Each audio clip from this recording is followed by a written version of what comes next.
Hey, good morning, everybody. Tonight is daylight saving time when we spring forward and lose an hour of sleep. And studies show the Monday after we set our clocks forward, there are 25% more heart attacks, 17% more car accidents, and a 6% spike in workplace accidents. So how can you be sure that you still get that much-needed rest? Here with some tips is member of our Fox News Medical A-Team, Dr. David Samadi. Nice to see you this morning. Good morning. All right, so this adjustment... Hope you got your 7 hours of sleep last night. I know. We fight against this because, it's so annoying, daylight saving time every year. We have to readjust our body clocks, and it doesn't really make a lot of sense. People are still wondering why we even do it in the first place. But you have to say there's some tips. Take it easy before we get to bed. Wind down a little bit to make sure we don't have this big problem. Well, you would think, like, what's the big deal? It's only 1 hour, and sometimes you lose an hour of sleep because of the kind of lifestyle that you have on TV, but, you still survive and nothing happens.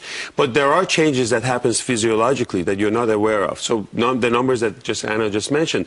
On Monday morning, the study shows that there's an increase of 25% heart attack or 17% car accidents. Wow. So what do? I always try, on days like this, I try to get on the road way before anybody else so you're not exposed to this kind of accidents.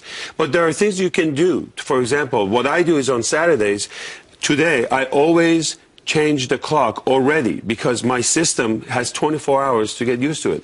Zoom in on this watch. You can see that the time is already changed. So between now and tomorrow, I'm already ready for this. Just like to travel internationally, a lot of people do that to fight off jet lag. We're essentially going to be jet lagged Monday morning. Exactly right, by 1 hour. I also maybe you can go to bed earlier by 1 hour, but there are things that you can do to make your bedroom really comfortable. No caffeine, no alcohol before you go to bed. Make sure the temperature is around mid-60s, not too hot, not too cold.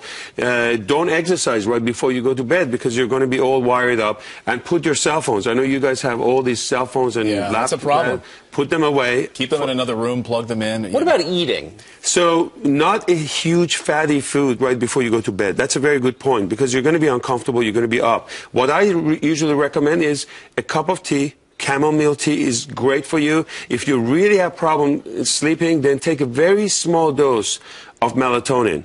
And if you come to the Twitter, I'll put the dose and everything for people to see. A very small dose of melatonin just kind of calms you down. But for me, the trick is to change the time today on Saturday.